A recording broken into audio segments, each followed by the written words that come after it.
Good morning friends. RD nursing career point के online YouTube classes में आप सभी का एक बार फिर से बहुत बहुत मोस्ट वेलकम है। मैं कुमार एस के आज आपके साथ एक बहुत ही इंपॉर्टेंट टॉपिक के ऊपर डिस्कस करेंगे। तो चलिए शुरुआत करते हैं। आज अपना जो इंपॉर्टेंट सेशन चल रहा था कम्युनिकेबल डिजीज का, उसको आगे बढ़ाते हुए एक नई डिजीज के बारे में डिस्कस करते हैं जिसका नाम है स्मॉल पॉक्स, है ना। तो चलिए शुरुआत करते हैं। तो फ्रेंड्स यहां से समझना पड़ेगा अपने को स्मॉल पॉक्स ये जो डिजीज है क्या है, इससे रिलेटेड बहुत सारे क्वेश्चन प्रीवियस एग्जाम के अंदर पूछे गए हैं, है ना।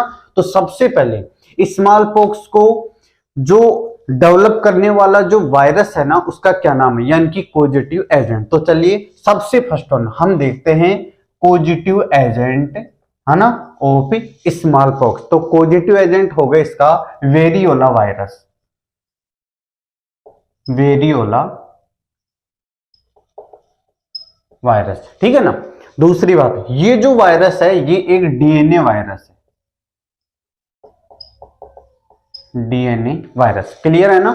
यानी कि कोजेटिव एजेंट क्या हो गया, वेरियोला वायरस। वैसे हम यदि हिंदी में यदि एक सामान्य बोलचाल की भाषा में देखें ना, तो स्मॉल पॉक्स को हम यहां पर बड़ी माता के नाम से जानते हैं। तो याद रखिएगा, इसको हम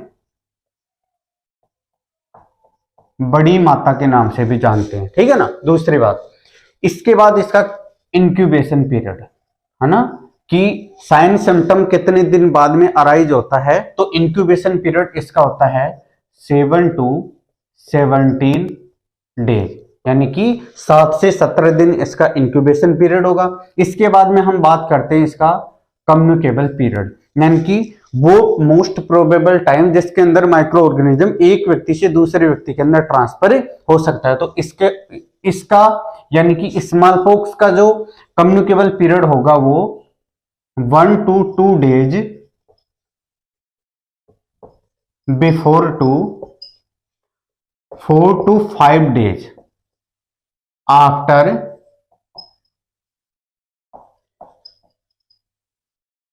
अपीयर्स ऑफ रेशेज,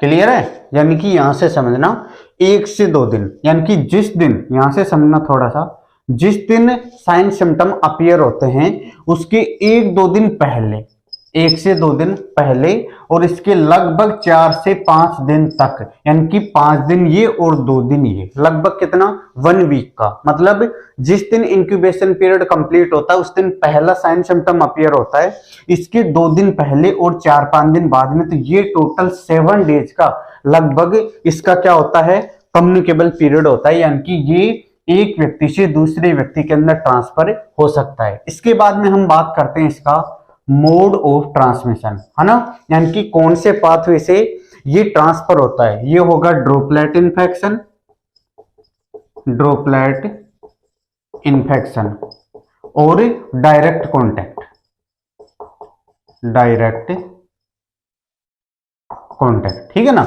यानी कि जो स्मॉल पॉक्स के जो एक्जुडेट्स होते हैं ना, यानी कि जो रेशे डेवलप होते हैं, अगर उनसे डायरेक्ट कांटेक्ट हो जाता है किसी दूसरे इंडिविजुअल का उसके अंदर, तो उसकी वजह से ट्रांसफर होने के चांसेस होते हैं। इसके अलावा जो ड्रॉपलेट सलाइवा होते हैं उनके द्वारा भी एक व्यक्ति से दूसरे व्यक्ति के अंदर ट्रांसफर हो सकता है। इसके बाद में हम देखते हैं सीजन, है ना, कि कौन सी सीजन में मोस्ट प्रोबेबल। तो याद रखिएगा, मोस्टली एक तो विंटर और एक रेनिंग सीजन के अंदर ये सबसे ज्यादा होने के चांसेस होते हैं, और वैसे किसी भी सीजन में हो सकता है ना, लेकिन मोस्ट प्रोबेबल देखा गया है winter season and raining season के अंदर। नेक्स्ट वन हम देखते हैं एज ग्रुप, है ना, कि ये जो स्मॉल पॉक्स है ये मोस्टली कौन से एज ग्रुप को सबसे ज्यादा यहां पर सफर करेगा। तो ये आता है 1 to 10 ईयर ऑफ एज, यानी कि 1 से 10 साल तक के बच्चों में सबसे ज्यादा देखने को मिलता है कौन सा, स्मॉल पॉक्स। तो इस तरीके से अपन ने देखा अभी तक इसका इंट्रोडक्शन। अब हम बात करते हैं इसके क्लिनिकल मैनिफेस्टेशन। तो याद रखिएगा, स्मॉल पॉक्स है ना, इसके जो रेशेज डेवलप होंगे बॉडी के ऊपर, वो रेशेज सबसे पहले कहां पर पाया जाता है, ये वाला क्वेश्चन आता है कि first appear of rashes by which body organ. तो याद रखिएगा, first appearance of small pox rash, small pox rashes कहां पर, ऑन फेस, चेहरे के ऊपर। ये क्वेश्चन आता है, चेहरे के ऊपर सबसे पहला जो स्मॉल पॉक्स के रेसेज है ना वो देखने को मिलते हैं। और चेहरे के ऊपर यानी कि फेस के ऊपर जो रेसेज पाए जाते हैं ना, इसी वजह से हम इसको बोलते हैं centrifugal distribution, centrifugal distribution of rashes. ठीक है ना, ये क्वेश्चन भी आता है कि सेंट्रीफ्यूजल डिस्ट्रीब्यूशन ऑफ रेसेज कौन सी डिजीज के अंदर पाया जाता है, तो स्मॉल पॉक्स के अंदर। या फिर स्मॉल पॉक्स के अंदर सबसे पहला जो रेस डेवलप होगा ना बॉडी के कौन से पार्ट में, तो फेस के ऊपर होगा। दूसरी बात ये है कि ये जो स्मॉल पॉक्स के जो रेसेज है ना वो पाम एंड सोल इनके ऊपर तो प्रेजेंट रहेंगे, इनके ऊपर तो प्रेजेंट रहेंगे। इसके अलावा एक्जिला या फिर अपन बात करें ट्रंक, है ना, इन वाले पार्ट के ऊपर क्या रहते हैं, एब्सेंट रहते हैं। ये जरूर याद रखिएगा।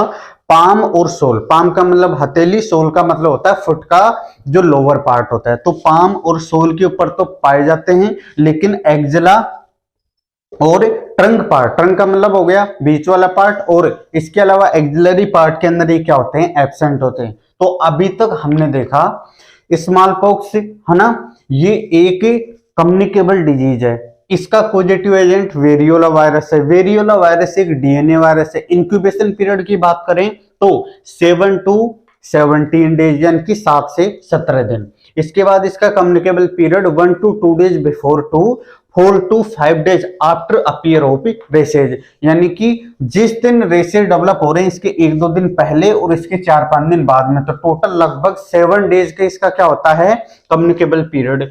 मोड ऑफ ट्रांसमिशन की बात करें तो रेस्पिरेटरी यानी कि ड्रॉपलेट के द्वारा, और इसके अलावा जब वो जो रेसेज डेवलप होते हैं ना उसके डायरेक्टली यदि कॉन्टेक्ट आ जाता है तो इसकी वजह से क्या होगा, डायरेक्ट कॉन्टेक्ट। सीजन की बात करें तो मोस्ट प्रोबेबल टाइम क्या होता है इसका, winter season and raining season. लेकिन किसी भी सीजन के अंदर ये बॉडी के अंदर डेवलप हो सकता है।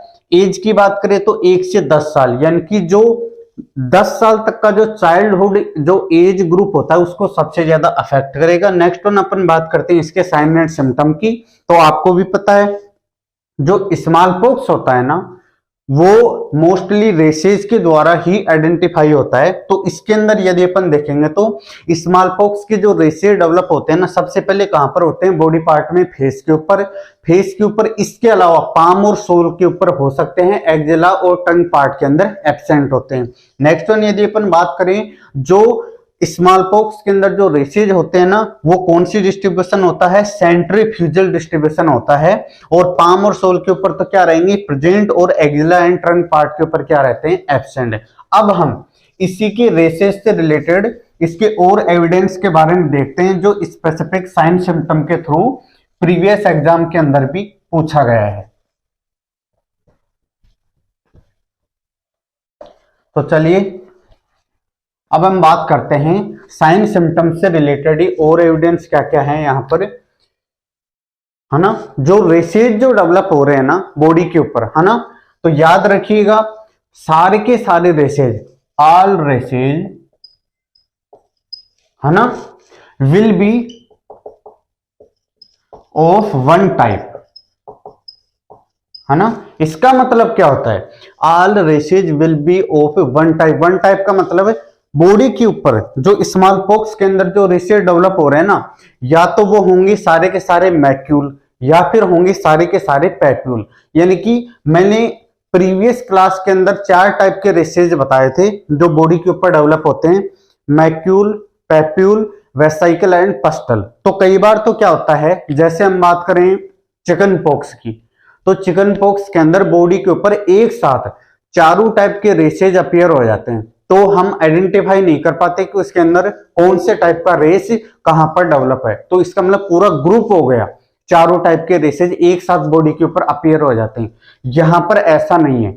बॉडी के ऊपर जो रेसेज डेवलप होंगे ना, या तो होंगे सारे के सारे पैप्यूल या फिर सारे के सारे होंगे मैक्यूल। यानी कि इसका मतलब मैं वही बता रहा हूं कि वन टाइप का मतलब या तो सारे के सारे ऑल विल बी मैक्यूल या फिर ऑल विल बी पैप्यूल, ठीक है ना। इसके अलावा जब रेसेज डेवलप होते हैं ना तो इन्फ्लामेशन, याद रखिएगा, inflammation present at races site, ठीक है ना। जहां पर रेसेज डेवलप होते हैं वहां पर इन्फ्लामेशन प्रेजेंट रहेगा। इसके अलावा fever present during eruption of rash, यानी कि जब बॉडी के ऊपर रेस डेवलप होता है ना तब फीवर क्या रहेगा, प्रेजेंट रहेगा। तो ये अपन ने देखे इसके साइन सिम्टम। नेक्स्ट वन, यदि अपन बात करें मैनेजमेंट, ठीक है ना, तो मैनेजमेंट स्मॉल पॉक्स याद रखिएगा ऑटोमेटिक अपनी बॉडी से सबसाइड हो जाता है, यानी कि इंडिविजुअल को ओनली रिक्वायर होता है सिम्टोमेटिक मैनेजमेंट, ठीक है ना। और बाकी अपना आप ही, अपने आप का मतलब क्या हो गया, ऑटोमेटिक सबसाइड का मतलब क्या हो गया, इंडिविजुअल कुछ दिन बाद में अपने आप पे रिकवर हो जाता है। और एक चीज और, यहां से अगर एक बार अगर सबसाइड हो गया तो लाइफ लॉन्ग इम्यूनिटी डेवलप हो जाती है स्मॉल पॉक्स की वजह से। इन फ्यूचर में फिर दोबारा से स्मॉल पॉक्स अगर वायरस अगर अटैक करता है ना तो उसके अंदर पहले की एंटीबॉडी बनी हुई है, वो उस इंडिविजुअल को क्या करेगी, प्रोटेक्ट करेगी। आई बात समझ में। इसके अलावा यदि हम यहां पर देखते हैं ना कि इंडिविजुअल के अंदर अगर थोड़ा सा सिम्टोमेटिक अगर रिलीफ होता है तो उसको केवल हम एडुकेट रेस्ट प्रोवाइड करवाते हैं, प्रॉपर न्यूट्रिशन, जिसकी वजह से वो बच्चा धीरे धीरे क्या होने लगता है, इंप्रूव होने लगता है। इसके अलावा क्वेश्चन पूछे जाते हैं, है ना। लास्ट केस अभी यदि अपन बात करें तो स्मॉल पॉक्स इराडिकेट हो चुका है, यानी कि फ्री फ्रॉम, है ना। स्मॉल पॉक्स वर्ल्ड के द्वारा भी और इंडिया यानी कि इंडियन गवर्नमेंट के द्वारा भी और पूरे वर्ल्ड वाइड भी स्मॉल पॉक्स को इराडिकेट, ये बात घोषित हो चुकी है। तो last case of small pox in India, अगर अपन लास्ट केस की बात करें, है ना, ये पूछा गया है इंडिया के अंदर, तो इंडिया के अंदर लास्ट केस कब आया था, 17 मई 1975, याद रखिएगा 17/5/1975, ठीक है ना। इसके अलावा यदि अपन बात करें वर्ल्ड के अंदर, ठीक है ना, वर्ल्ड के अंदर कब आया था, तो 26 अक्टूबर 1977, ठीक है ना, 26 अक्टूबर 1977 ये लास्ट केस था किसका, स्मॉल पॉक्स का। अगर अपन बात करें यहां पर कि इराडिकेट कब हुआ, यानी कि इराडिकेशन, ठीक है ना, तो इंडिया के द्वारा इराडिकेट कब किया गया, अप्रैल 1977।